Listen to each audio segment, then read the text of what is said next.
రకాలోకంకి స్వాగతం. మీ కంటెంట్ మీకు నచ్చినట్టయితే లైక్ చేయండి, మీ బంధుమిత్రులకి షేర్ చేయండి. ఇప్పటి వరకు సబ్స్క్రైబ్ చేసుకోకపోతే సబ్స్క్రైబ్ బటన్ని నొక్కండి, అదేవిధంగా బెల్ ఐకాన్ని కూడా నొక్కండి. జై హింద్ మిత్రులారా. యోగి ఆదిత్యనాథ్ ఈ దేశంలో మోస్ట్ పాపులర్ చీఫ్ మినిస్టర్. ఉత్తరప్రదేశ్లోను, ఉత్తరప్రదేశ్ వెలుపల. ఢిల్లీ ముఖ్యమంత్రిని నీ ఫేవరెట్ ముఖ్యమంత్రి ఎవరు అంటే యోగి ఆదిత్యనాథ్. రేఖా గుప్తా చెప్తుంది యోగి ఆదిత్యనాథ్ నా ఫేవరెట్ ముఖ్యమంత్రిని. అలా అత్యంత ప్రజాదరణ కలిగినటువంటి యువనేత, 49-50 సంవత్సరాల వయస్సు ఆయనకి వచ్చింది. యోగి ఆదిత్యనాథ్ ఒక అరుదైనటువంటి రికార్డుని సొంతం చేసుకున్నారు. ఉత్తరప్రదేశ్కి అత్యంత సుదీర్ఘకాలం పరిపాలించినటువంటి ముఖ్యమంత్రిగా ఆయన ఇప్పుడు చరిత్రకెక్కారు. ఎందుకంటే ఇంత మటుకు 8 సంవత్సరాల 131 రోజులు పరిపాలించినటువంటి గోవింద వల్లభ్ పంత్ ఆ రికార్డుని సొంతం చేసుకున్నారు. గోవింద వల్లభ్ పంత్ని 28 జూలై నాడు, అంటే సోమవారం నాడు యోగి ఆదిత్యనాథ్ దాటేశారు. ఆయన 8 సంవత్సరాల 132 రోజులుగా ముఖ్యమంత్రిగా ఏకబిగిన వరుసగా కొనసాగారు. ఇది గోవింద వల్లభ్ పంత్ రికార్డుని ఆయన బద్దలు కొట్టారు.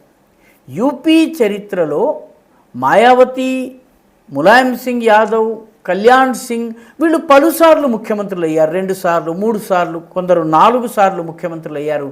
కానీ ఎవరూ ఇంతకాలము ముఖ్యమంత్రులుగా లేరు. చాలామంది టర్మ్ పూర్తి చేసుకోలేదు. ఇంత సుదీర్ఘకాలం ఎవరూ లేరు. ఆ రికార్డు ఇప్పుడు యోగి ఆదిత్యనాథ్కి వచ్చింది. యోగి ఆదిత్యనాథ్ కన్నా ఎక్కువ సంవత్సరాలు ముఖ్యమంత్రులుగా పరిపాలించిన వాళ్ళు లేరా అంటే ఉన్నారు. జ్యోతి బసు ఉన్నారు, గెగాంగ్ అపాంగ్ అరుణాచల్ ముఖ్యమంత్రి ఉన్నారు, నవీన్ పట్నాయక్ ఉన్నారు.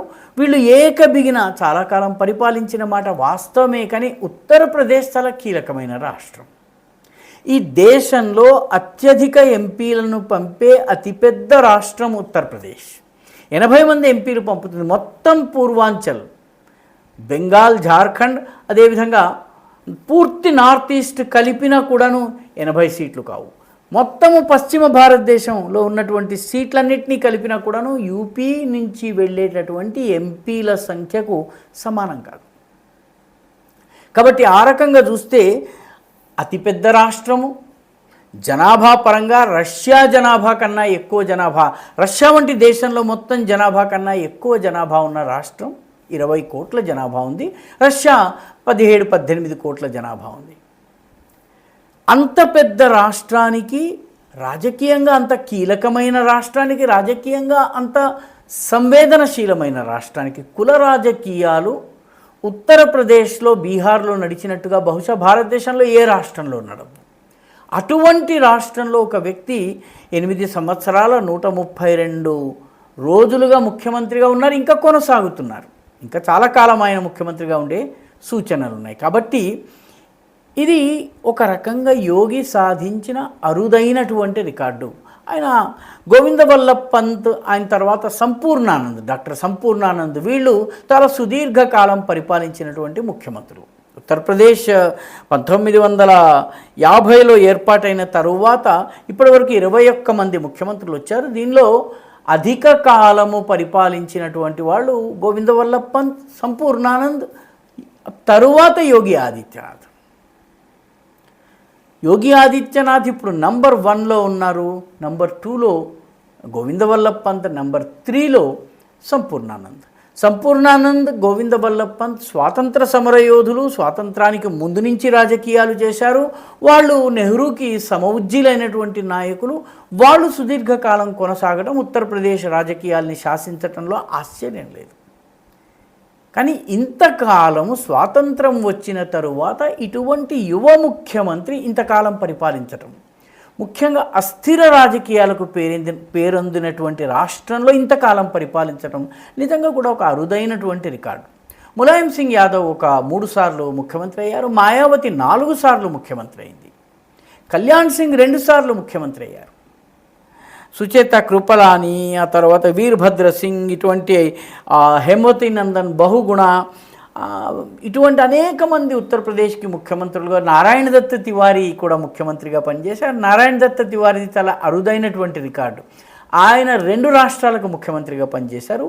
అవిభక్త ఉత్తరప్రదేశ్లో ఉత్తరప్రదేశ్కి ముఖ్యమంత్రిగా పనిచేశారు. ఆ తర్వాత ఉత్తరాఖండ్ ఏర్పాటైన తర్వాత దానికి ముఖ్యమంత్రిగా పనిచేశారు.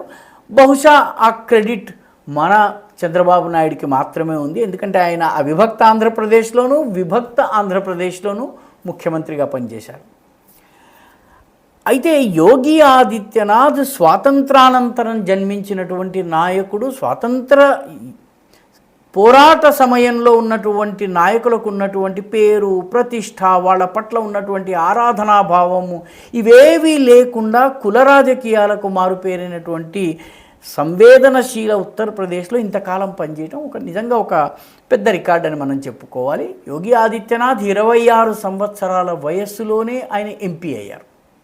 ఎంపీగా కూడా ఆయన 4 సార్లు విజయం సాధించిన తరువాత ముఖ్యమంత్రి అయ్యారు. ఆ తరువాత ఆయన అసెంబ్లీ నియోజకవర్గం నుంచి వచ్చారు. గోరఖ్పూర్ మొదటి నుంచి కూడా ఆయన రాజకీయాల కేంద్ర స్థానంగా ఉంటూ వచ్చింది. ఆ రకంగా చూసినట్లయితే యోగి ఆదిత్యనాథ్ ఇంతకాలము పరిపాలన చేయటము, ఆయన 10 సంవత్సరాల కాలాన్ని పూర్తి చేయబోతున్నారు.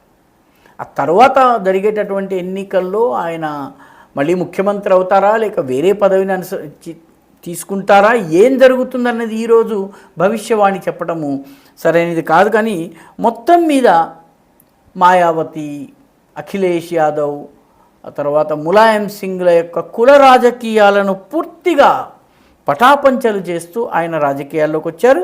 యోగి ఆదిత్యనాథ్ అధికారంలోకి వచ్చిన తరువాత లా అండ్ ఆర్డర్, మాఫియా రాజ్యము, గూండా రాజ్యము, మతోన్మాదుల రాజ్యాన్నిగా పేరు పొందిన ఉత్తరప్రదేశ్ యొక్క రూపాన్ని మార్చేశారు. ఉత్తరప్రదేశ్ని ఈరోజు పెట్టుబడుల ప్రధాన ఆకర్షణ కేంద్రంగా మార్చారు. ఇన్వెస్ట్మెంట్స్ వస్తున్నాయి.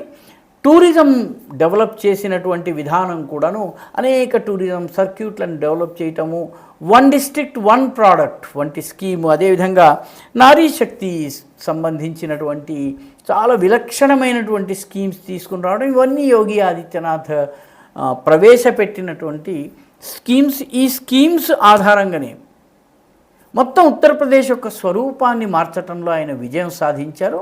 ఆ రకంగా సుదీర్ఘకాలం పరిపాలించినటువంటి ముఖ్యమంత్రులు ఇతరులు చాలామంది ఉన్నారు. ఉదాహరణకి జ్యోతి బసు ఈ దేశంలో అత్యంత సుదీర్ఘకాలం పరిపాలించినటువంటి ముఖ్యమంత్రి. ఆయన తరువాత గెగాంగ్ అపాంగ్ అరుణాచల్ ప్రదేశ్లో దాదాపు 24 సంవత్సరాలు ముఖ్యమంత్రిగా ఉన్నారు. నవీన్ పట్నాయక్ కూడా చాలా కాలము ఏకబిగిన ముఖ్యమంత్రిగా పనిచేశారు.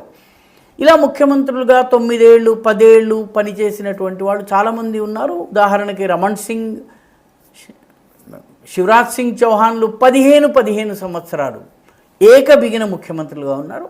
ఆ రకంగా చూసినట్టయితే యోగి ఆదిత్యనాథ్ 8 సంవత్సరాలు లేదా 10 సంవత్సరాలు తక్కువ.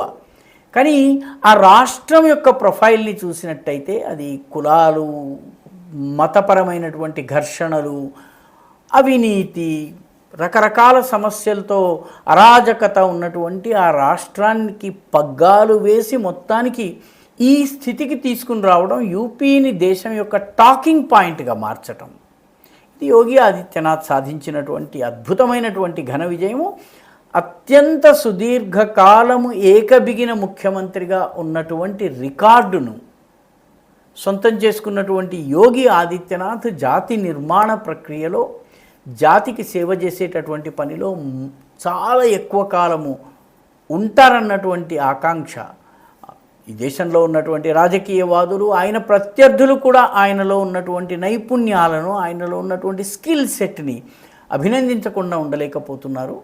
కాబట్టి ఒక లాంగ్ రేంజ్ పొలిటికల్ ప్లేయర్గా,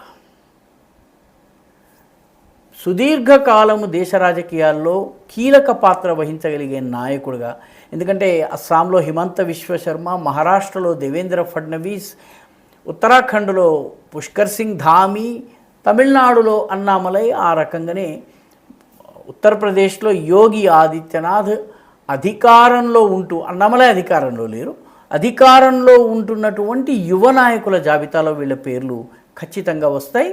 యోగి ఆదిత్యనాథ్కి శుభాకాంక్షలు. ఈ వీడియో మీకు నచ్చినట్టయితే లైక్ చేయండి, షేర్ చేయండి, ఈ ఛానల్కు సబ్స్క్రైబ్ చేయండి, మీ అభిప్రాయాన్ని కమెంట్ల రూపంలో తప్పనిసరిగా పంపించండి.